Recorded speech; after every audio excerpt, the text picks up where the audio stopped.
Did you really think we were done? Welcome to another Notsam Wrestling Emergency Podcast, all about the Wyatt Six, Uncle Howdy, and dropping Chad Gable with that Sister Abigail. Now look, I can already see in the comments, all right? I can already see this happened 2 days ago. How is it an emergency? If you're one of these people who go, hey, Sam, not everything is an emergency, they're not all emergency podcasts, then you don't like fun, okay? Emergency podcasts are fun. The reason it's an emergency is because we have feelings. Do you understand that? We have to have a place where we can talk about our feelings. The Monday podcast, the numbered podcast, the big podcast, that's where we get analytical. That's where we break things down.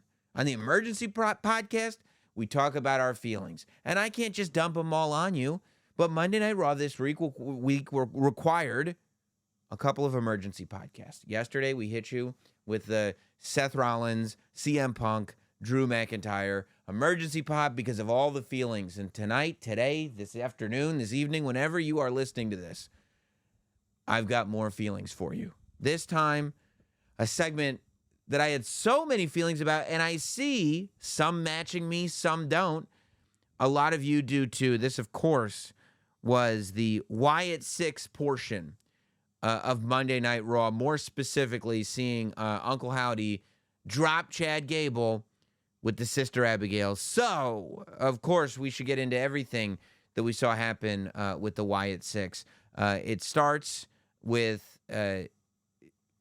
instead of getting another VHS tape delivered, and I think this is a good thing, what you don't want to do is have the same thing happening every week. What you don't want to do is take way too much time to tell a story that everybody already knows the answer to. It gets to a point where if you know what's on the VHS tape, if you know why they're dropping off the VHS tape, you know somebody's going to be able to play the VHS tape. You know what's going to be on the VHS tape. We can kind of skip a lot of those steps and just do what we did on Monday. Have Michael Cole saying, yep, we got another tape, and this one is all about that witch character. And it's very, very interesting about that quote-unquote witch character, because we saw this VHS tape, and it was it was similar to the Eric Rowan tape in the sense that Uncle Howdy wasn't on camera with him, and it wasn't Eric Rowan talking to Eric Rowan in a mask. It was Uncle Howdy behind the camera talking to Rowan this time, and there was movement with the camera. It wasn't that sit-down interview style. This time, it was even more so. Uncle Howdy behind a camera and just talking to and about, quote-unquote, this witch character. That's the other thing that makes this so interesting, is that it was very clear about Bo Dallas being Uncle Howdy. It was very clear Eric Rowan is this rambling rabbit character. Nikki Cross still had a ton of makeup on, where if you don't know, which at this point I don't know who doesn't know, but if you don't know, then you don't know. There wasn't a thing said, hey, I'm Nikki Cross. This is who I was before I was this person. They also say that witchy character. They don't specifically bring up Abby the Witch. It's interesting what they are hitting on the head and what they're not hitting on the head, and allowing still some of the pieces to be put together. Now, there are those who think that not enough was kind of pulled out of this. And I am not one of those people. This is what I said on the Monday show, that you have to realize that with the other characters, with the Nikki Cross character, with the Dexter Lumis character, with the Joe Gacy character, you can't have the same exposition that you can have with Eric Rowan and Bo Dallas. Bo Dallas lost his real brother. Eric Rowan lost two of his best friends very unexpectedly in a very short period of time. Nikki Cross hasn't been used on Raw. It's just a different story. You can't emotionally relate on the same level. So instead, I think that these stories with Nikki, with Dexter, with Joe Gacy had to be more about just the raw emotion of being forgotten. And like I said on Monday, more about Uncle Howdy and maybe Eric Rowan with him finding these lost souls that maybe they're not lost for the same reason. Maybe they don't have that same sense of loss, but they still have that abandonment. They still have that being alone thing, right? They still have that family thing, right? Nikki Cross was left. Nikki Cross was a member of a faction, Sanity. Everyone in Sanity went away. Nikki Cross is left by herself. Joe Gacy had a faction, the Schism. The grizzled young vets went off and did their own thing outside of the WWE. Ava is the general manager of NXT. The Schism no longer exists to the other members of the Schism, and Joe Gacy is left by himself. Dexter Lumis was a part of the Way with Johnny Gargano, with Indy Hartwell, with Candice LeRae, and with Austin Theory. Austin Theory's on SmackDown with Grayson Waller. DIY is doing their own thing over here. Candice and Indy are doing their own thing over here. And, I mean, there are some tongue-in-cheek references every now and then maybe on Twitter, but for the most part, there's an acknowledgement of a shared past between Austin Theory and Johnny Gargano, but the Way is not a thing. And all these other members are kind of okay with it. And Dexter Lumis is just left on an island by himself. And I think that's what all three have in common. It's just that you don't have a real-life death to really kind of have a personal interview. It becomes more of this, but these are also people who have had everybody around them disappear. Let's bring them in. And I think that's what you've got. That's what you had in the exposition with Nikki Cross. And it is still interesting that they're not going full force, at least on TV, as to who it is behind the mask. So we see this, and then we see the Alpha Academy team with Xavier Woods, and they lose to the Final Testament. And Xavier Woods is gone, and the Alpha Academy's in the ring, and here comes Chad Gable and the Creeds. And Chad Gable comes out and says the Creeds are his boys now. They're a group, but he's inviting Otis, Maxine, and Tozawa back to join them, and they would all become the Alpha Academy. Now, this is also very interesting because we were talking about this in an email segment a week or two ago on the podcast about how some felt like the Otis storyline had just been dropped, and that's not the case. The Otis story, the Maxine story, the dissolution of the Alpha Academy is still very much in play. It's just now complicated by the fact that the Wyatt Six are happening too.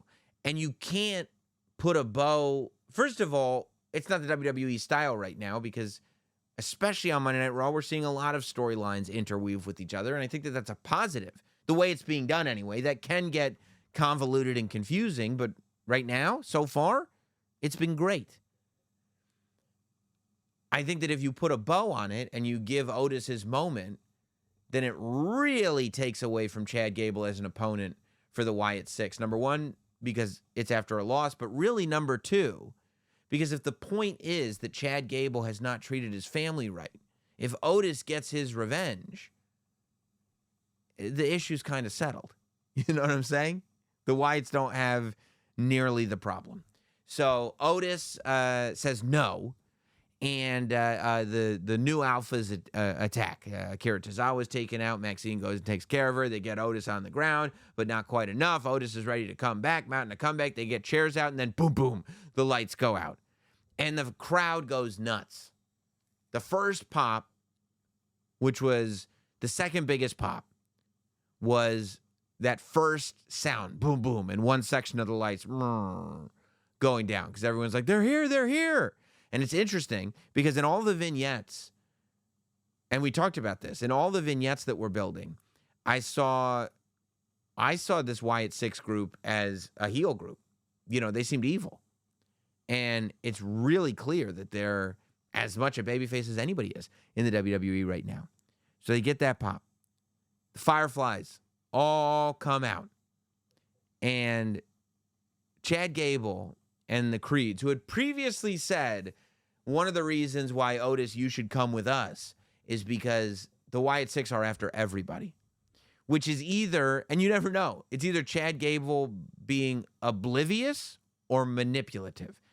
I tend to lean towards manipulative, but it's possible that he's oblivious because clearly the Wyatt Six are only after Chad Gable. He was the only one that was left bloodied. There was a reason for it.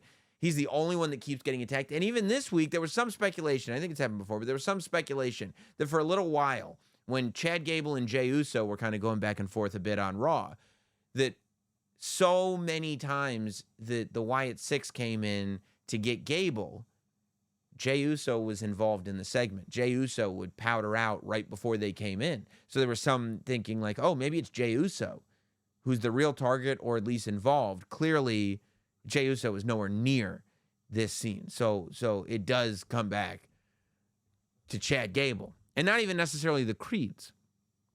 Because what we see are the Wyatt Six come out, and they're shadowed, but we can now, because those masks are so specific, we know exactly who they are as soon as we see them. And they do lightning bolts in the arena, which are great because those flashes come on, and you see all the detailing of the costumes and the masks and everything.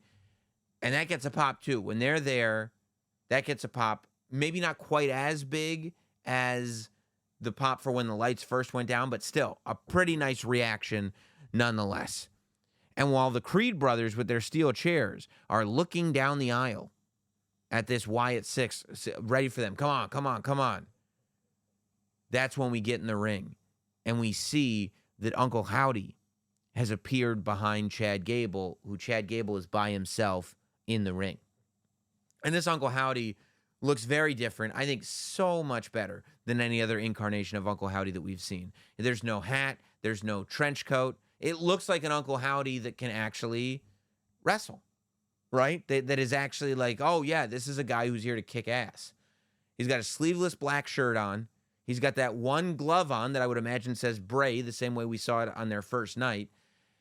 And he's got dreads that are coming out of this Uncle Howdy half mask where the mouth is visible, so you can see the beard. And then there are these new dreads that are coming off of the Howdy mask, as opposed to that, kind of big old man white hair that was coming off of the original Uncle Howdy. And the dreads are far more reminiscent of Bray Wyatt. I mean, immediately when I saw it, I said, okay, yeah, this was like, like around the era that Bray was like teaming with Matt Hardy and stuff like that. I mean, although it could also be, the Fiend had dreads, right? So it could be that too. But he then grabs Chad, and then before Chad Gable turns around, the reason he knows to turn around, and I didn't miss this. This is one of my quotes. I love 3 quotes. I love it when The Rock says, and I think you're going to think it's pretty cool. I love it when Solo Sikoa says, right? And I love it when Uncle Howdy says, there you are. And he said it again. He said it last week when he was getting the brakes beat off of him. And he said it when he was right behind Chad Gable. There you are. And Chad Gable turns around and he grabs him. And the crowd goes nuts because as soon as he grabs Chad Gable, he grabs Chad so that Chad is like close to him at his side. But the back of Chad Gable is sticking out. So Chad Gable's front is tucked into Uncle Howdy. And immediately we know what this is the setup for. And he goes down and he brings him down, kisses him on the forehead. Sister Abigail. And the Sister Abigail gets a monster reaction. Gets a huge pop. And for me, it gave me all kinds of goosebumps. Actually seeing that happen gave me chills. Some people were like, whatever. Some people wanted more. But for me, it gave me all kinds of goosebumps. And also, it gave me a little more satiation, I think, than another choice would have been. I think at a point, if you just keep doing segments where we're learning more and more and more, then you get to this place where it's like, okay with the backstory. Like, I got the backstory. Can we start moving forward? And that's what it felt like. It felt like we got a little more backstory with the Nikki Cross video and then move forward with the in-ring segment. And I think if that's a recipe that has been tough to nail down for a lot of the Bray Wyatt universe stories. If you can get to a place where you're doing a little something to tell this backstory, but also doing something to move things forward, I think you're in a real good spot. The question has been, are they ever going to wrestle? What's that going to look like? They can't just keep doing stuff like this. And we got a little bit closer on Raw when we saw Uncle Howdy, Bo Dallas, drop Chad Gable with this Sister Abigail. Obviously, I badly want to see Uncle Howdy versus Chad Gable. I don't know. I do think that when they wrestle, I think that there's a big possibility that when the Wyatt Six wrestle, it'll still be stylized. Maybe with the lighting, maybe with smoke, whatever it is. Maybe not over the top, but I do think there's a pretty good chance that it'll be stylized, and that's not everybody's cup of tea, and that's fine. I understand that. I think it can be done really, really well. I think the question is, first of all, we have one Monday Night Raw left before SummerSlam. The SummerSlam card is pretty locked in based on the standard of what modern day WWE PLE cards look like in terms of length. I don't necessarily think that we're going to get a Wyatt Six match at SummerSlam. We might still. We've got time, and all parties are not booked.